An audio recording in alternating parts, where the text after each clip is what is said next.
Bueno, para el Foro Futuro, desde luego, perdón, para el Foro Marino es todo un reto afrontar todo lo que tiene que ver en materia de educación ambiental para los más jóvenes y por eso, como sabéis, todos los años llevamos a cabo también una edición escolar de lo que es el Foro Marino que se llama el Foro Futuro y que la verdad es que es una oportunidad increíble, no solamente de llevar el ámbito divulgativo de la ciencia del mar a las escuelas y a los chicos y las chicas de las escuelas, sino también de recoger el feedback que ellos y ellas mismas nos transmiten, que además en la última edición tuvimos la oportunidad incluso de conocer algunos proyectos de ciencia ciudadana que están llevando ellos mismos a cabo y la verdad es que es muy inspirador y dan ganas de seguir haciendo cosas. Así que bueno, ahora sí, vamos a continuar. Llega el momento de la clausura de esta primera jornada del Foro Marino y para eso los que habéis estado en otras ediciones del foro sabéis que nos gusta tener conferencias inspiradoras que nos sirvan a todas las personas para reflexionar. Y en esta edición hemos querido variar un poco, salir un poco del tema de lo estrictamente ambiental y por eso queríamos tener a Óscar Camps, que es activista y fundador de la ONG Open Arms, con nosotros. Le pido a Óscar que ya vaya aproximándose al escenario, que no sé por dónde anda, porque estoy ahí bastante ciega, pero mientras tanto os cuento que Óscar lleva rescatando desde 2015, Óscar y su equipo, por supuesto, a personas que están huyendo de la guerra y de la pobreza a través del peligroso cruce del Mediterráneo, ofreciendo ayuda en el mar para salvar vidas. Desde el Foro Marino, desde luego, entendemos que no puede haber justicia climática ni justicia ambiental si no hay justicia social. Por eso hemos considerado pertinente poner de manifiesto esta crisis humanitaria que se manifiesta cada día en las aguas de nuestro mar. No podemos hablar de sostenibilidad, desde luego, sin tener en cuenta la vertiente humana. Y, por supuesto, no podemos dar la espalda a las más de 800 personas que solo este año, y al menos hasta que se han recogido cifras, seguro que lamentablemente son muchas más, que según la ONU han muerto o desaparecido en sus aguas a fecha de junio de 2024. Bueno, este desde luego es otro de los desafíos del Mediterráneo y en ese sentido Óscar y el equipo de Open Arms están demostrando la necesidad de la solidaridad y de la protección de las vidas humanas en situaciones extremas. Óscar, muchísimas gracias por estar con nosotros. Sabemos que estás recién llegado, además, de verdad, de Níger y que has hecho un enorme esfuerzo por acompañarnos. Así que te dejo el escenario para ti y luego tendremos oportunidad de abrir el micro y comentar cositas con nuestros oyentes, donde quieras, o bien aquí o donde tú quieras. Si me dejas el atril. Claro. Gracias.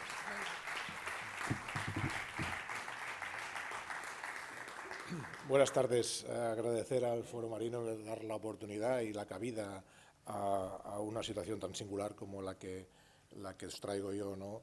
En este Mare Nostrum, ¿no? En este mar que conecta 3 continentes y actualmente a 20 países, que es un espacio, como bien decían antes, un espacio en tensión y que históricamente ha jugado muchos papeles, ¿no? Es un espacio de flujos, por aquí ha fluido el conocimiento, el comercio, pero también la guerra. En sus aguas han navegado barcos comerciales con la púrpura fenicia o grandes barcos de guerra como los romanos, ¿no? Y actualmente es uno de los corredores comerciales marítimos más importantes del mundo, actualmente. Entre el Canal de Suez y Gibraltar pues navegan al año 98.000 barcos mercantes, unos 250 al día, ¿no? Pero a la vez es el mar más militarizado del mundo. En 9 años hemos visto más submarinos que ballenas, lamentablemente, ¿no? Era el Mare Nostrum y era el epicentro de la antigüedad y un mar que nos pertenecía a todos. Sin embargo, el Mediterráneo de hoy está irreconocible, ¿no? Lo que una vez fue un espacio de conexión y de prosperidad y ahora se han convertido en un cementerio. Las mismas aguas que una vez facilitaron el diálogo entre civilizaciones ahora se engullen vidas de miles de personas que huyen de la guerra, de la persecución o de la miseria. La indiferencia y la falta de una respuesta humanitaria efectiva han transformado este mar en una fosa común, donde mujeres, hombres y niños que buscan la vida y un lugar mejor para desarrollarse encuentran la muerte, ¿no? Bueno, ya no es aquel Mare Nostrum para nosotros, ¿no? Es un lugar de rutas comerciales, sí, muchas rutas comerciales. De Libia salen ilegalmente 18.000 toneladas de petróleo hacia Europa, también de gas.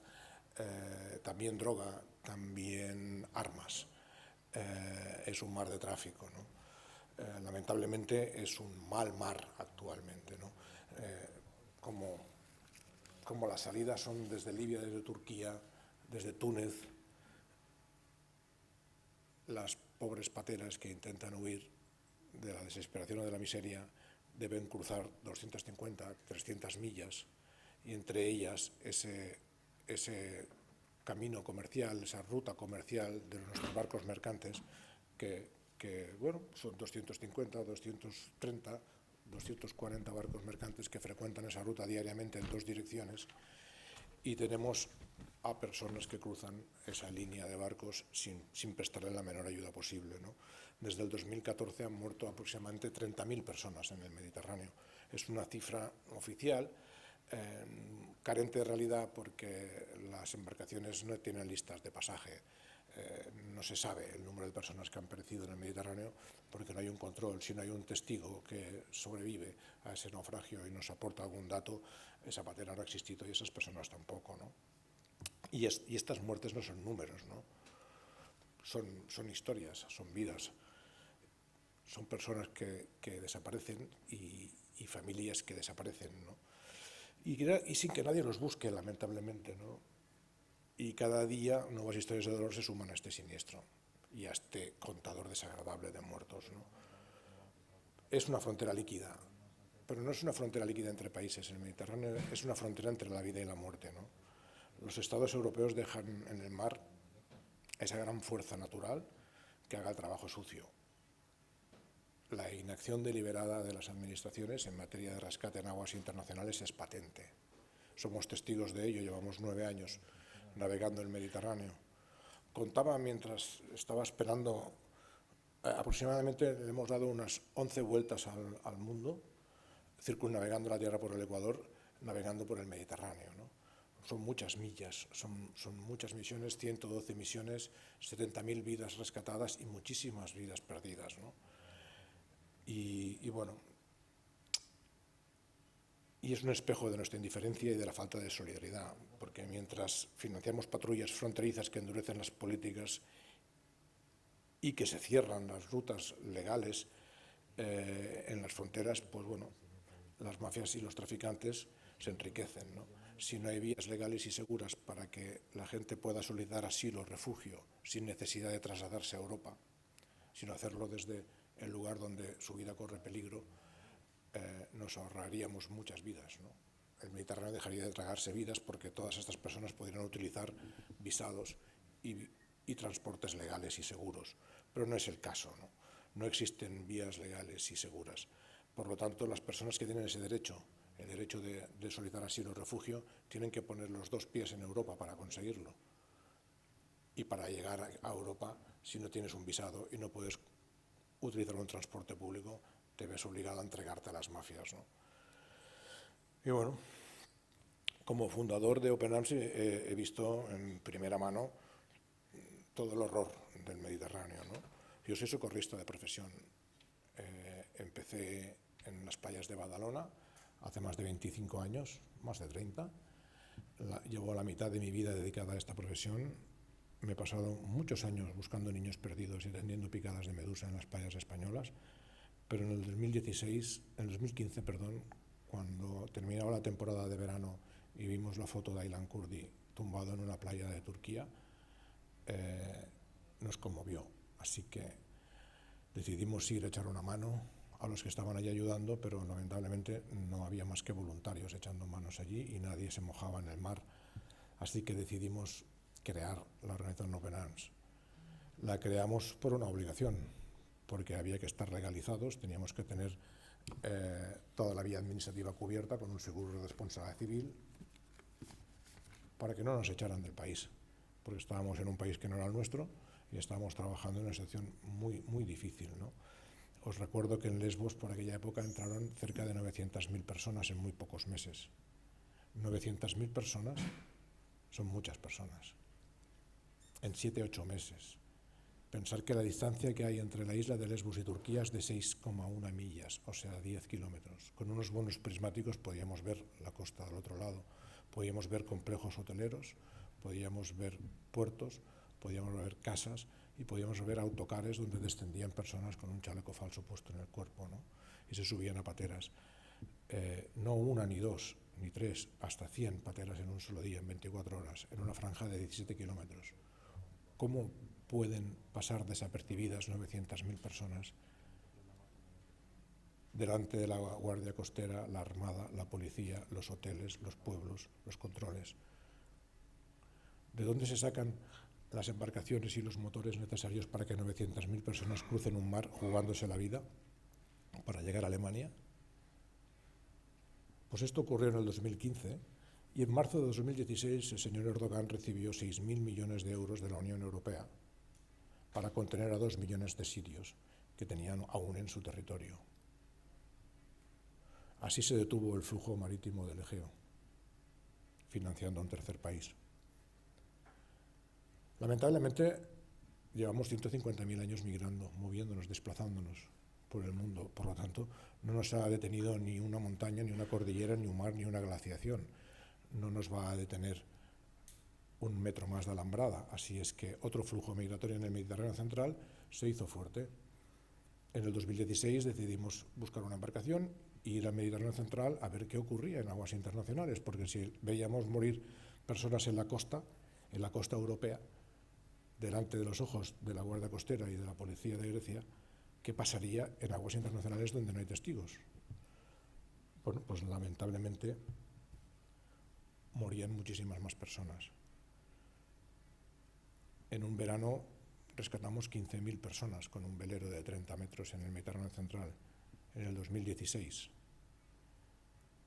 Es muy fácil poner números, es muy fácil decirlos, es muy fácil pronunciarlos, pero cuando ves las caras de 16.000 personas te das cuenta de que el mar se devora muchísimas vidas, de que hay 56 conflictos armados en el mundo y 16 flujos migratorios marítimos en el mundo, no solamente el del Mediterráneo.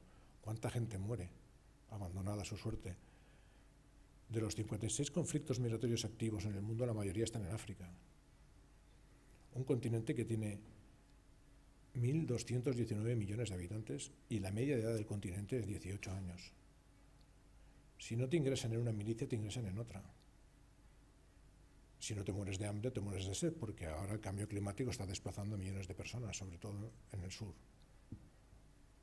Sudán es un conflicto armado por intereses geopolíticos de Estados Unidos y de Rusia. En la mayoría de los conflictos podríamos localizar las mismas banderas. Estos conflictos generan movimientos y desplazan muchísimas personas. De Sudán se desplazan 8 millones de sudaneses que están en Etiopía. Los acoge Etiopía. Es una bomba de relojería, pero se llama geopolítica.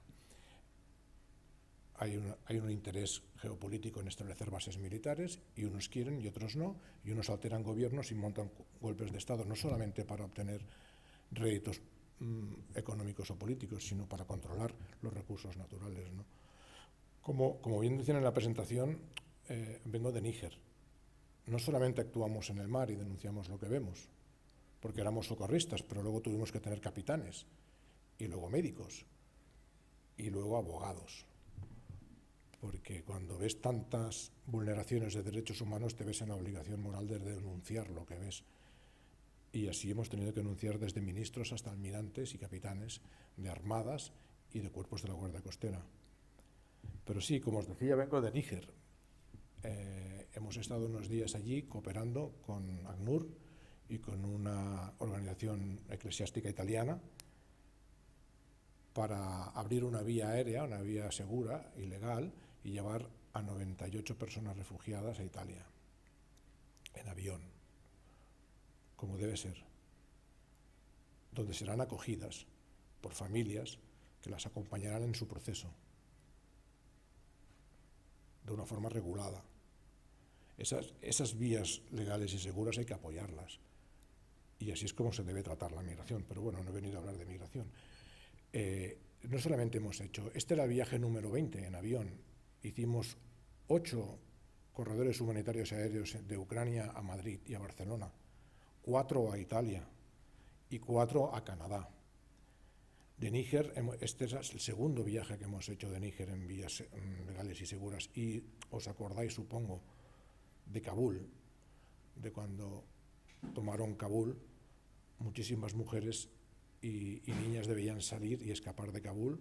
Hicimos un vuelo desde Pakistán a Italia, llevando 235 mujeres y niñas, entre ellas el equipo femenino ciclista de Afganistán, para huir de los talibanes, ¿no?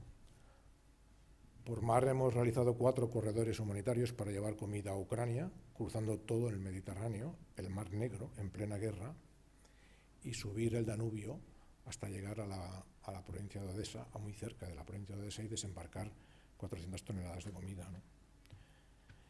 Este primer año, los primeros meses del año, hicimos un viaje durísimo a Gaza, en pleno genocidio. Desembarcamos cerca de 400 toneladas de comida hasta que nos bombardearon el equipo de tierra y murieron 7 de nuestros compañeros de World Central Kitchen. Un lamentable accidente, según nos informaron. Bueno, no sé, yo creo que como socorrista, que me he pasado tantas y tantas horas mirando el Mediterráneo, es nuestra responsabilidad recuperar el espíritu del Mediterráneo como un lugar de encuentro y de humanidad. Y no podemos permitir que las aguas que una vez simbolizaron la unión entre culturas se conviertan en un símbolo de nuestra mayor vergüenza como sociedad. Porque cada vida perdida en el Mediterráneo es un fracaso colectivo. No debemos olvidar que detrás de cada número de personas hay sueños y hay esperanzas de un futuro que nunca les llegó. Yo he visto números de teléfono escritos en los pantalones de gente que hemos rescatado en el mar. Y a preguntarle por qué te apuntas un número de teléfono, te dicen que es el teléfono de mi madre, porque si me muero ahogado, que alguien la llame para decirle que me he muerto. Es durísimo subirte a una embarcación sabiendo que tienes muy pocas posibilidades de salir vivo de ella, porque evidentemente no vas a ser rescatado, ¿no? Y bueno, necesitamos acciones concretas y políticas de movilidad basadas en la dignidad y el respeto de los derechos humanos. Necesitamos de una Europa que no cierre sus ojos ante el sufrimiento que tiene lugar en sus propias costas, en ese mar que tanto adoramos, ¿no? Y solo así podemos honrar el legado histórico de este mar y evitar que su futuro esté manchado para siempre con la sangre de los más vulnerables. El Mediterráneo debe volver a ser un espacio de encuentro, de acogida y de esperanza, y no una fosa de muerte. Así que tenemos una responsabilidad moral, porque todo esto ocurre muy cerca de nuestras costas y cada vez ocurrirá, si no se trabaja, cada vez ocurrirá más cerca. Seguramente el año que viene nos llegará muchísimo más aquí, a las Islas Baleares, porque si la política de la Unión Europea es financiar a terceros países, cuando Libia esté saciada, Túnez esté saciada económicamente, quedará Argelia por saciar. Así es que se abrirá una nueva ruta migratoria. Lamentablemente, la moneda de cambio son estas personas tan vulnerables, que no les importan a nadie, parece ser, y que mueren abandonadas en el mar sin ningún tipo de recurso. Así que esta es mi pequeña aportación. Yo he traído un vídeo, porque sabía que al final esto sería un poco duro, pero bueno, os he puesto un vídeo muy cortito de lo que hemos hecho este último año, y después os agradecería que el que tenga o la que tenga algún tipo de duda o pregunta o inquietud me la haga saber, porque yo podría seguir dando la chapa durante muchísimo rato, pero quiero ser efectivo, y si hay alguien que tiene dudas, pues prefiero ser concreto y explicarle lo que necesite. Así que si podéis lanzar el vídeo.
And that's how you use CRMs. Questions? Or you can just move to Monday CRM. He intentado ser breve para dar la oportunidad de que puedan preguntar. Espero que haya, sobre este tema hay muchas inquietudes, me imagino. Claro que sí. Yo voy a pedir un micro de mano y así, si quieres, nos sentamos ahí mientras se anima la gente, que siempre es un poco tímida. Si quieres, podemos conversar tú y yo, te voy a hacer un par de preguntitas, así damos tiempo a que nuestros invitados e invitadas de hoy se lo vayan pensando. Bien, mientras llega el micro de mano, porque creo que nos escuchen y también que... ¿El qué? Pues venga, lo que tú quieras. Sí que te iba a preguntar, porque en la introducción de tu charla, Óscar comentaba que difícilmente puede haber justicia climática si no hay justicia social, y mi pregunta es, ¿acaso son cosas distintas? Cuando estabas hablando comentabas que son miles las personas que se desplazan tanto por conflictos armados como por situaciones que se están dando ya relacionadas precisamente con el cambio climático. Claro, muchas veces parece que insistimos en distinguir una cosa de la otra. No sé si desde vuestro punto de vista es algo que también abordéis o que... Sí, evidentemente el cambio climático va a generar desplazamientos de más de 150 millones de personas. Ya se están desplazando en África. Nosotros no diferenciamos, para nosotros una vida es una vida, da igual si es la de un pescador o la de un marino mercante o la de un millonario en un yate de lujo o la de una persona en una batera absolutamente vulnerable, ¿no? Todas ellas requieren de la misma atención y evidentemente que nosotros la proporcionamos, ¿no? Pero no solamente por nuestra parte, sino también es una obligación de las administraciones hacerlo, ¿no? Y es lo que reclamamos y lo que denunciamos, ¿no? O sea, hay inacción deliberada por parte de algunas administraciones que se niegan a hacer rescates en según qué contextos y según qué situaciones. Y les da igual si son procedentes de un conflicto armado o si son desplazados por el cambio climático. Me ha llamado la atención, es una lógica aplastante, ¿no? Lo que comentabas de cómo se pasa en un equipo pequeño de ser socorristas a ser socorristas y capitanes, socorristas, capitanes, médicos y ahora también juristas. Claro, ese paso comentabas que decía que tiene que ver también con un poco con esa sensación, ¿no?, de que más allá de la ayuda a lo mejor de inmediata hace falta sembrar conciencias para explicar injusticias allá donde se puedan tratar. Pero entiendo que en este caso te quería preguntar también, porque está relacionado con lo que veníamos hablando durante la mañana. La jurisprudencia del mar parece que está muy definida, pero a veces da lugar a situaciones tan surrealistas. Estoy acordándome hace años en Malta, ¿no?, cuando creo que había, no sé si era uno de vuestros barcos o un barco de otra ONG que había rescatado personas y que estuvo allí parado porque en Malta, pues bueno, decidieron que no iban a dar paso y pedían que fuera otro país el que hiciera esta acogida. Mi pregunta, y en este sentido creo que tiene que ver también con lo que veníamos comentando antes sobre la jurisprudencia del mar, es hasta qué punto se amparan los distintos países y las distintas instituciones en este tipo de resquicios para no ayudar al final. Sí, mira, en el fondo creo que nos han bloqueado, estoy seguro porque he estado, nos han bloqueado en Malta, nos han bloqueado en Italia, nos han bloqueado en Grecia, nos han bloqueado en España. Yo creo que es el único barco del mundo que ha estado bloqueado en tantos países, ¿no? Y ha sufrido las inspecciones tan duras como las que hemos sufrido nosotros. Esa es la utilización marginal del derecho marítimo que algunos países utilizan, ¿no? Malta, por ejemplo, es una isla-estado, es un país muy pequeño, por lo tanto no puede acoger todo lo que le llegue, porque generaría un problema de convivencia social, porque se doblaría la población rápidamente. Eso ya estaba pasando, ¿no?, en el Líbano antes de que estallara el conflicto, el último, el de Gaza, con los refugiados sirios. Y ahí estamos rescatando sirios. Claro, por eso rescatando sirios en el mar, pero es que ahí estaban acogiendo en el Líbano millones de personas. Dentro de poco rescataremos libaneses en el mar. Exacto. Pero todas estas personas vienen desplazadas por conflictos, no es una voluntad propia. Por lo tanto, ¿quién está detrás de los conflictos? Las mismas banderas. Pero en el caso del derecho marítimo es muy claro y el derecho marítimo es muy sencillo. El derecho marítimo protege la vida de todas las personas. O sea, hay que dejar de hacer cualquier cosa que estés haciendo si tienes un aviso de una embarcación en peligro, sea cual sea y donde sea. Y es una obligación del capitán y del Estado recurrir, o sea, ir a atender a esas personas. Lo que pasa es que, bueno, solamente en el Tribunal de Hamburgo solamente un Estado puede denunciar a otro Estado. Nosotros no somos un Estado, somos una organización pequeña que lo único que hacemos es incordiar. Entre bomberos dicen que no se pisan la manguera, pues entre Estados yo creo que qué Estado está limpio para... Perro no come perro, ¿no? Perro no Dicen. come perro, sí. Entonces, claro, nos encontramos en que como mucho podemos denunciar a un ministro, ¿no? Por abuso de poder y por secuestro. Y algún almirante de algún submarino que debería haber ayudado y no ayudó en su momento, pero en cambio sí nos seguía para intentar investigar si hacíamos algo ilegal o ilícito, ¿no? Así es que los países utilizan la vía administrativa para bloquear el acceso de barcos humanitarios a las zonas donde ocurren estas muertes, ¿no? Porque llevamos periodistas a bordo y estos periodistas denuncian lo que ven y esto incomoda mucho a los estados. Porque según la Unión Europea yo he sido ciudadano europeo, premio del 2019, la organización ha sido premiada como europeo del año, pero en cambio nuestro barco ha sido bloqueado por 4 países dentro de la Unión Europea. Y, bueno, ¿cómo lo entendemos esto, no?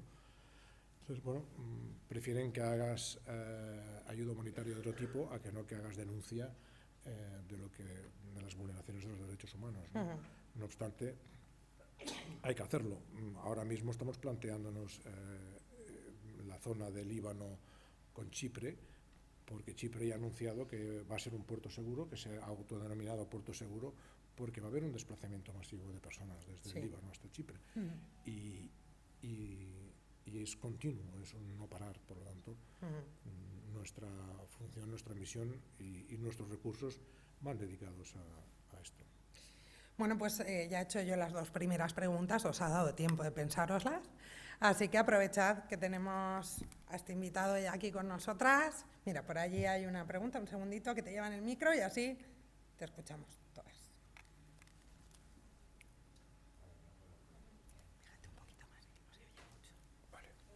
Nada, gracias Óscar por tu tiempo y por todos los esfuerzos que lleváis haciendo todos estos años desde Open Arms. Quería aprovechar para, pues, ya que estás aquí en ese tema de eficiencia, pues querer entender un poco más sobre algunas cosas que has comentado. En un momento has dicho como hay varios países que ya están saciados a nivel económico y ahora vamos a empezar con Argelia y eso quizá trae más flujo migratorio hacia Baleares y me gustaría entender un poco más en profundidad esto que has comentado, ¿no? De dónde sale, a qué te refieres en eso y por qué. Cómo funciona este tejido y cuáles son las realidades de las personas, por ejemplo, que pueden estar llegando a Baleares, que están llegando a Baleares pateras, ¿no? Si sabes un poco pues, esa ruta migratoria, de dónde vienen, cuál es la realidad y de qué están huyendo. Y también, actualmente también hay una crisis migratoria muy grande en Canarias. Bueno, lleva muchísimos años en Canarias, pero ahora mismo también, por ejemplo, El Hierro hace pocos días recibieron una patera que se murió muchísimas personas y también quería entender un poco cómo es esa ruta migratoria, ¿no? Quién está llegando ahí, de dónde vienen y no sé si pudieras aclarar un poco porque pues aprovecho para aprender un poco también. Gracias. Bien, mira, África está repleta de conflictos.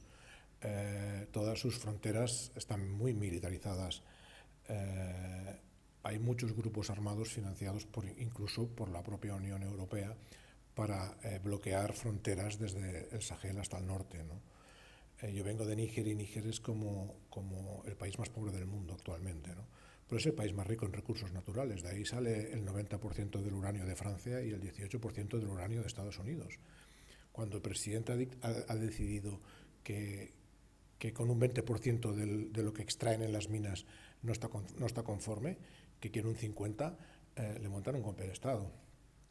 Así es que ya tenemos otro conflicto más. Nuestra intervención, la intervención occidental en África, ha generado muchísimos desplazamientos. La guerra de Sudán es por una base militar, en Yemen es por otra base militar en el Golfo de Adén. En Siria es por un oleoducto para que los saudíes no lleven petróleo al Mediterráneo y puedan competir con los rusos y Europa le compre el petróleo a los saudíes en vez de a los rusos. Y los rusos financian a Assad, que es el presidente de Siria, que va en contra de ese oleoducto y los Estados Unidos y Emiratos financian la revolución y la revuelta para que sí. Así es que detrás de cada conflicto hay unos intereses geopolíticos o energéticos o a veces estratégicos, pero todas esas personas no importan. O sea, los 8 millones de sudaneses que están ahora en Etiopía no le importan a nadie, pero eso es una bomba de relojería. ¿Qué va a pasar con esas personas? Etiopía no puede acoger 8 millones de personas. Pues el que tenga recursos se desplazará. ¿Hacia dónde? Puede hacer una ruta hacia el norte, hacia Libia, e intentar llegar a Europa, pero su origen, su destino en muchos casos no es Europa. Solo el 18% de toda la migración africana quiere llegar a Europa. El resto son desplazamientos internos, huyen de un país a otro, pero están todos más o menos. Entonces, ¿qué van a hacer desde Etiopía? Pues saltar a Yemen. ¿Para qué? Pues cruzarán todo el desierto de Yemen hasta llegar a Arabia Saudí. ¿Y por qué Arabia Saudí? Porque está construyendo megalópolis y necesita esclavos. Y ya les va bien ese flujo migratorio. A ellos ya les va bien, es mano de obra muy barata. Cuando yo me refiero a que sacian los países con el regalito que te da la Unión Europea, esos 6.000 millones que le dimos a Erdogan en marzo del 2016, Erdogan tenía en Turquía 2,5 millones más de sirios. Dejaron de salir. Sencillamente pasaron de salir a miles cada día a llegar muy pocos, porque ya controlaba la frontera, la ha controlado siempre. Entonces, ¿qué pretendía el señor Erdogan utilizando esas personas? Renegociar condiciones con la Unión Europea. ¿Por qué? Pues porque Merkel y sus ministros en el 2015 y el 2014 Alemania era el país más viejo del mundo después de Japón. Tenía 8 nacimientos por cada 1.000 habitantes. Necesitaba urgentemente gente joven. Qué bien, llegaron desde Siria. Llegaron blancos, muchos católicos y con mucha formación. Los afganos no apetecían tanto. Muchos eran retornados. Eso fue el flujo del 2015 en el Egeo. En el Mediterráneo no estamos hablando de ninguna crisis migratoria. En España, en patera, solo llega el 30 y pico, 33%, el 34% de toda la inmigración irregular que nos llega, solamente el 34% nos llega en patera. El 34%, ni el 50%. En cambio, parece que nos invadan. Es una narrativa que está muy extendida y que la gente se lo cree, pero realmente, ¿qué ha hecho el presidente español yendo a Senegal y a Mauritania? Renegociar condiciones. Pero, ojo, que nuestros barcos han esquilmado toda la pesca de la costa de Senegal y de Mauritania. Y barcos factoría chinos compran todo. Todo. Ilegal o legal, les da igual. Lo compran todo en aguas internacionales para hacer comida para nuestras mascotas. Y ahora hay 80.000 familias en Senegal que vivían de la pesca, que tienen que ir a pescar a unas cuantas millas más adentro. Con lo cual significa que sus barcos y sus cayucos no están preparados para eso. Y que toda la vida heredó el cayuco del abuelo, lo heredó el padre, y el padre se lo da al hijo, y el hijo que tiene smartphone dice: yo me voy a jugar la vida aquí pescando 4 peces. Si a 7 días está Canarias. Yo lleno el barco y me voy a Europa. Y esas son las consecuencias de los actos, de muchos de los actos que generamos, consciente o inconscientemente, ¿no? Y esto está ocurriendo ahora. Y para frenar ese flujo, pues bueno, viaja el presidente del país, renegocia unas condiciones que hizo Meloni con Ursula von der Leyen. Viajar a Túnez. Túnez suelta 14.000 personas en menos de 2 semanas del puerto de Sfax, unas 200 pateras llegan a Lampedusa y claro, y se genera un caos. Y viaja von der Leyen y Meloni a Lampedusa, reconocen a un primer ministro que se ha autoproclamado primer ministro en unas elecciones fraudulentas, en las cuales cuando ocurrieron las elecciones nosotros rescatamos familias enteras en el mar huyendo de Túnez de la persecución política, entre ellas familias de policías que eran del partido contrario. Pues van allí, lo reconocen como presidente y ceden a sus pretensiones económicas. Automáticamente el flujo se detiene. ¿Quién es el siguiente país? Porque Libia Libia es un país fallido, de Libia sale todo, de Libia sale el petróleo ilegal, salen las drogas que llegan a Europa, salen las armas que llegan a Europa, se mantiene Libia como un estado fallido porque nos conviene, porque le sacamos el petróleo de Libia y se lo saca todo el mundo. Y tiene milicias en cada ciudad, donde esas milicias son gobernadas por un líder, y ese líder no tiene a quien rendirle vasallaje, y hay 3 gobiernos en Libia que se autoproclaman gobierno legítimo. ¿A quién le haces caso? Yo no sé, cuando la Unión Europea viaja a Libia, ¿con quién habla? Porque no es un Estado, es un Estado fallido. Entonces, ¿con quién habla? Pues con el que tiene el control del petróleo, con ese habla. ¿De qué hablan? No lo sabemos. Pero cuando empezamos en el 2016 iban con unas chalupas, iban vestidos de calle con armas y se llamaban milicias. Ahora Europa les dio patrulleras, les dio uniformes, les dio dinero y les llama Guardia Costera, y son los mismos. Pero cada ciudad tiene una patrullera y son 2.000 kilómetros de costa. Imagínate, de Barcelona a Galicia 2 veces. Que todas las ciudades que hay allí en la costa tengan una patrullera y que la gestione una milicia y que se dediquen a interceptar pateras en aguas internacionales y luego devolverlas allí, encerrarlas, y les pagamos para eso. Cuando esas organizaciones están satisfechas, retienen a los inmigrantes, pero saldrán por otro sitio, porque es constante el flujo migratorio. Entonces, de ese país, si están encerrados en malas condiciones, saltarán al país al lado, pero no con la intención de llegar a Europa todos, sino de salir de donde están, del infierno donde están, porque es una huida hacia adelante y no saben dónde van a ir. Entonces, es muy complejo, pero la Unión Europea decidió no apostar ni por el desarrollo ni por la colaboración, sino apostar por las fronteras y por la militarización de las fronteras, y por subir 1 metro más de valla y evitar que lleguen a las costas para no tener que cometer el delito o la infracción de vulnerar sus derechos humanos en territorio europeo. Entonces prefieren que se haga fuera de Europa y pagamos a esos países para que los detengan de cualquier manera. Externalización de las fronteras, ¿no? Exacto. Se viene llamando. Sí, exacto. Entonces, bueno, esa es la realidad. Y Argelia, ¿qué tiene? Aparte de desierto. Porque no tiene interés para nadie. No es como Níger, no es como Nigeria, no es como Libia, no es como otros países que sí que tienen un interés geopolítico o estratégico. Entonces, ¿dónde se va a dirigir el flujo migratorio? Todas esas personas que están encerradas en Túnez, si pagan su extorsión para poderse liberar de ese encierro, ¿dónde van a ir? Al país al lado, evidentemente. ¿Y el país al lado qué hará? Empujarlas para que salgan de su país. ¿Qué hacemos en España? Los llevamos a los Pirineos o cerca de Barcelona para que estén más cerca de Francia, porque toda esta gente que nos llega por la frontera sur no quieren quedarse ni en España, ni en Italia, ni en Grecia, porque ni hablan español, ni tienen ni un contacto aquí. Tienen un amigo o un referente o un conocido en algún país o francófono o anglófono, depende de donde sea. Y ese es su destino, pero la insolidaridad europea y la política europea sobre migraciones hace que la frontera sur, o sea, Italia, España y Grecia, que recibe la presión migratoria, asuman a las personas que llegan y las tengan en su país y se dé respuesta a su solicitud de asilo, de refugio, de lo que sea. Tardamos 3 años en responderles y durante ese periodo no les damos permiso de trabajo.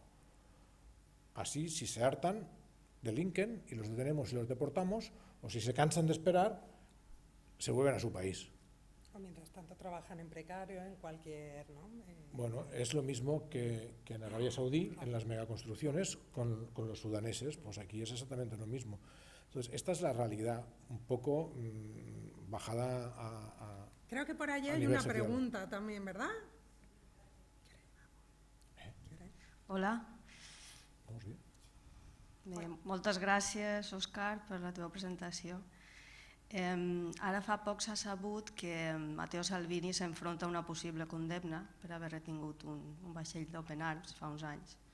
I voldria saber com heu rebut aquesta notícia i si penseu que això servirà com un avís per navegant per a altres possibles polítics que intentin fer aquesta estratègia de retenció de vaixells en missió humanitària. Gràcies.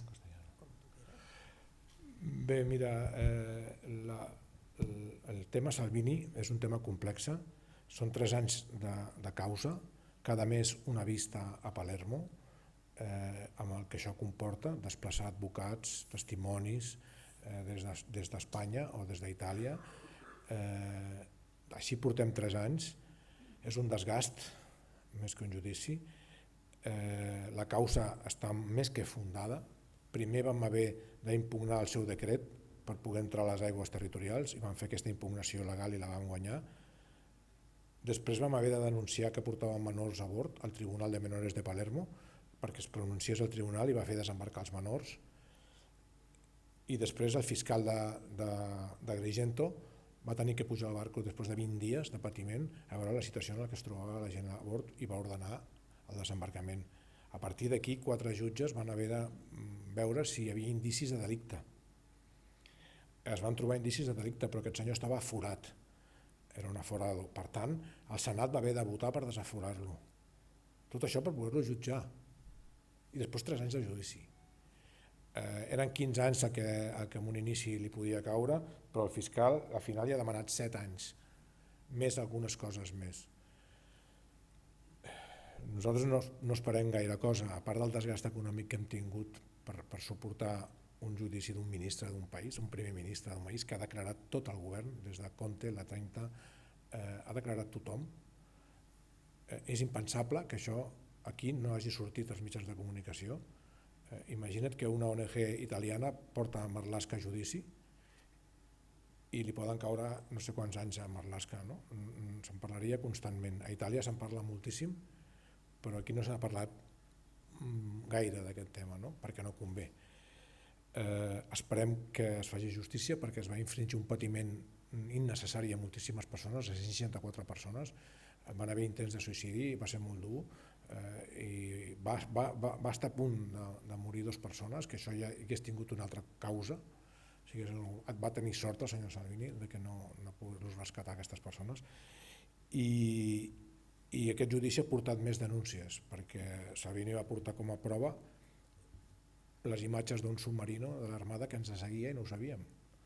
No sabíem quant temps feia que ens seguia un submarino de l'Armada italiana. Clar, això és prevaricar. A més, o sigui, el ministro del Interior no tiene la competencia para movilizar un submarino para que siga un barco humanitario en aguas internacionales. Això genera un altre judici i així anem. O sigui, ara l'advocacy és tan important com el rescat al mar. ¿Más preguntas? Mira, cuántas ahora, ya os habéis animado. Mira, pues por allí una, por aquí hay otra, luego Antonio, luego por ahí hay otra. Vamos... Ahora, no sé dónde está el micro. Vale, ¿ahora? ¿No? Aquí. Creo que no era la primera. Vale, que Bárbara, sí, perdón. Hola. Hola, Óscar. Antes de todo, gracias para el trabajo aquí. Oscuras, justo estás. Vale. Pasa nada, la cara no es importante. La mía, más que una pregunta, es un compartir. Vale, yo también soy activista de derechos humanos, también climático. No he hecho un gran trabajo como el tuyo, pero he puesto mi semilla hasta ahora. Y la consideración que quiero compartir contigo es esta. Si el cáncer principal que nos lleva para hacer un paralelismo con las enfermedades, con el cuerpo humano, si el cáncer es el sistema neoliberal capitalista que mete la vida al último de los sitios y el dinero al centro de todo, todo el trabajo que nosotros hacemos, en este caso tú, Open Arm, está muy bien y lo tenemos que hacer, pero ¿cómo podemos impulsar un cambio estructural, sistémico, real, desde la raíz? Porque podemos seguir, tenemos que seguir adelante porque no hay otra cosa que hacer. Pero al mismo tiempo hay y lo digo ahora desde el desconfort, del desdolor también de ver lo que está pasando también, no solo en Gaza, pasa en muchos lugares, pero vale, Gaza y ahora Líbano y todo lo que sabemos, no voy a repetirlo, pero ¿qué crees realmente qué podemos hacer más de lo que se está haciendo a nivel social, en el complejo? ¿Cómo la gente que también no está involucrada activamente puede echar un cable a que esto se mueva de otra manera? Porque aquí hay que dar un cambio a la raíz, porque si no seguimos poniendo, no parche, la vida no es un parche, siempre salvar una vida es más importante que cualquier cosa. Pero necesitamos un cambio de visión del mundo y un cambio sistémico ya. Entonces, nada, es un compartir, y no sé si me puedes decir algo Sí, para... estoy completamente de acuerdo en todo lo que has expuesto. El cambio sistémico lo necesitamos urgentemente, pero es un cambio social. Yo creo que hemos perdido la batalla porque nos han individualizado. Hemos perdido el poder como colectivo, como sociedad, como ciudadanía. Somos quienes tenemos el poder es de la ciudadanía, no de la clase política, ni del establishment. O sea, el poder lo tiene el pueblo, pero el pueblo se ha olvidado de que tiene ese poder. Y se ha dedicado a mirar y a mirar y a mirar, y nos han individualizado tanto que como colectivo estamos perdidos. O sea, tenemos que volver atrás un poco, ¿no? Yo creo que hemos perdido 2 generaciones y que habría que volver atrás y educar en valores y volver al centro cívico, volver al centro social, volver a unir al barrio, volver a unir a las ciudades, volver al colectivo, porque es el colectivo el que tiene la fuerza. Si no, tú y yo estamos poniendo tiritas todo el tiempo. Está bien, porque son 70.000 vidas que hemos salvado. Si le preguntas a cualquiera de los 70.000 dirá que está encantado de que hayamos puesto la tirita, pero no es la solución. La solución va más allá. La solución la tenemos los ciudadanos, la tenemos el pueblo. Y es la responsabilidad de elegir bien a quien nos dirige y poder recriminarle si incumple los compromisos adquiridos. Pero no lo hacemos, ni siquiera votamos. Y entonces somos responsables de lo que tenemos, ¿no? Pero yo creo que hay que empezar a educar en valores y empezar sabiendo que hay 2 generaciones perdidas, porque yo no sé si podemos recuperarlas, pero la responsabilidad la tenemos todos. Y tenemos una clase política bastante mediocre, a nivel nacional o a nivel internacional. Yo echo de menos estadistas que piensen en el futuro. Dentro de 25 años, todos piensan en su legislatura y así no vamos a arreglar nada, ¿no? Así la migración siempre será un problema, ¿no? Si tú le preguntas a es que esto es, lo digo de forma anacrónica, ¿no? Si miramos 150.000 años de desplazamientos humanos sobre la Tierra, todos es en positivo. Nuestro momento actual, en el 2024, es un 0,000005 milisegundos de todo ese periodo. No importamos. O sea, la visión global es que el desplazamiento ha hecho que la humanidad sobreviva, pero unida, en grupos, no individualmente. Individualmente no hubiéramos pasado una globalización, sino en grupos. Si le preguntas a un romano en el siglo I qué opinas de la migración, te hablará de su momento, pero nosotros somos perecederos. Esto es un momento en la historia, no podemos valorar la migración como que si es buena o si es mala. O sea, mirando para atrás es buena, pero hay que gestionarla con responsabilidad, con información y con humanidad. No se puede gestionar la migración como un problema o como una invasión o como algo muy negativo. Se tiene que trabajar sobre este tema y para eso se necesitan políticos valientes y estadistas valientes que estén dispuestos, pues eso, a tomar decisiones valientes y activas, ¿no?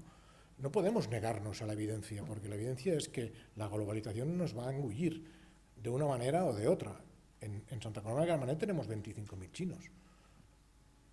Pronto tendrán un concejal, pero sus hijos hablan catalán. En los 60 llegaron, yo los vi llegar, entre los 70 llegaron cientos de miles de personas del sur de España en Cataluña. Yo los vi llegar. Llevaban, las mujeres iban con un pañuelo en la cabeza, vestidas de negro, no hablaban con nadie. De ahí al burka poca diferencia había. Los niños iban con los pantalones roídos.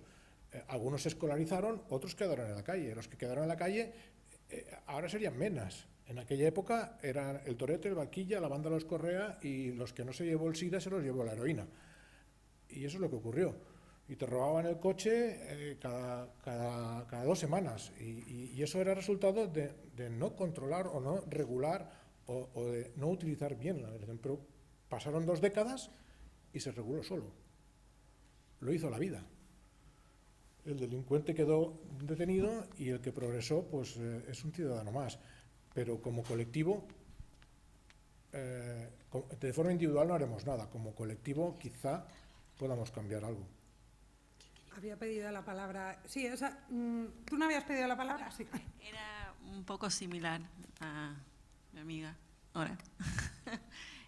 No, era más en términos qué podemos hacer como individuos aquí en Baleares específicamente para apoyar Open Arms? ¿En qué manera te podemos ayudar?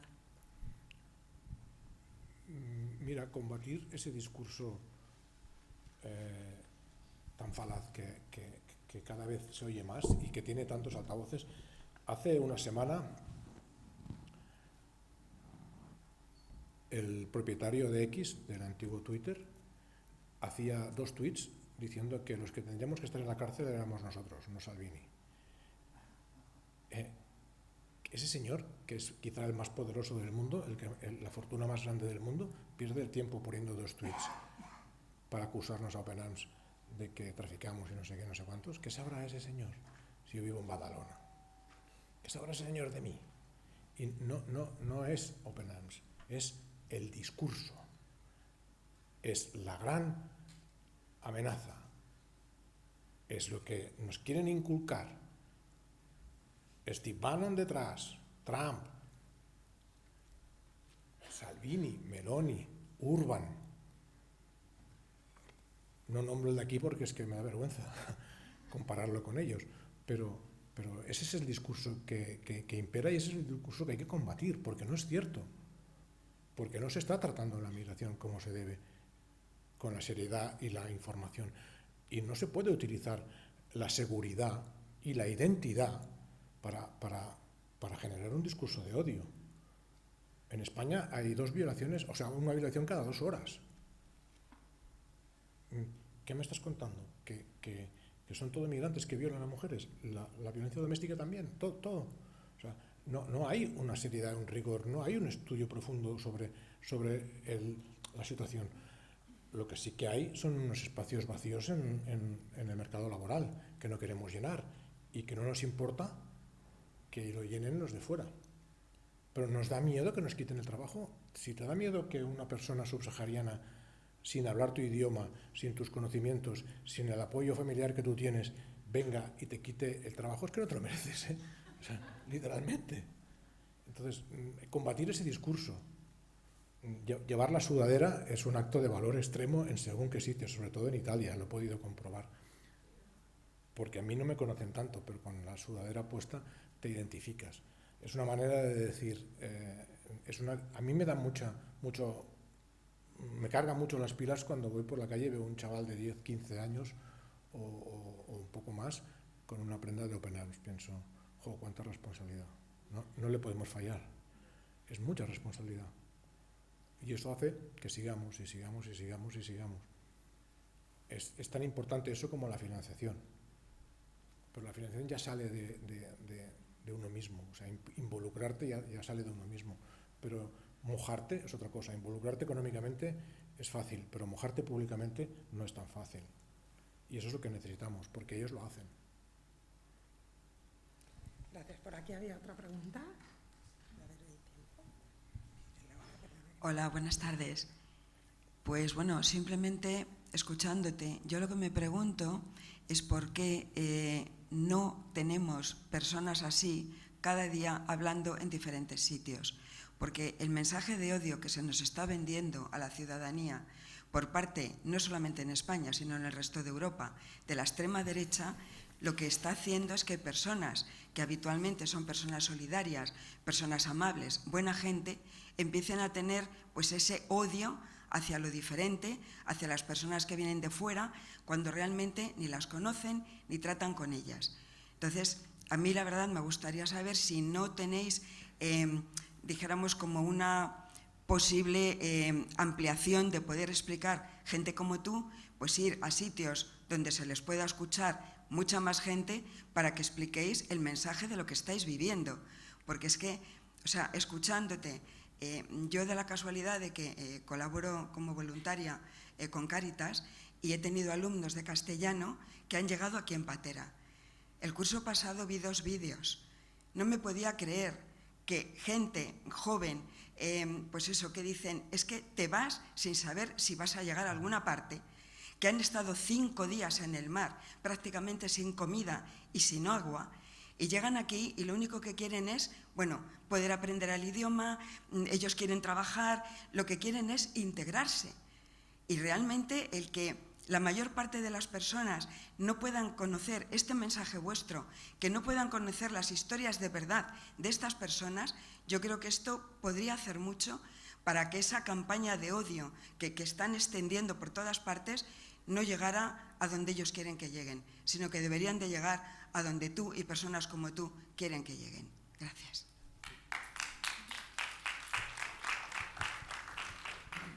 Mira, tenemos un proyecto que se llama Educación por la Libertad y que hemos ido pues, más de 100.000 alumnos en estos años, 900 colegios, vamos a donde nos llaman. Hay un grupo de voluntarios de pedagogía sobre derechos humanos. Es un proyecto que gusta, que atrae, porque es muy práctico, pero está enfocado a gente joven, a niños y estudiantes.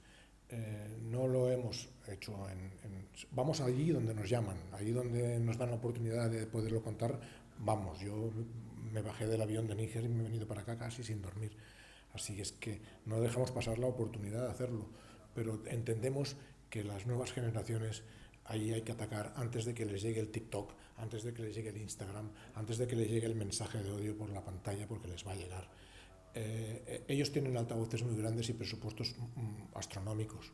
Nosotros no tenemos nada, solo tenemos la empatía, el poder contarlo y que la gente empatice, ¿no?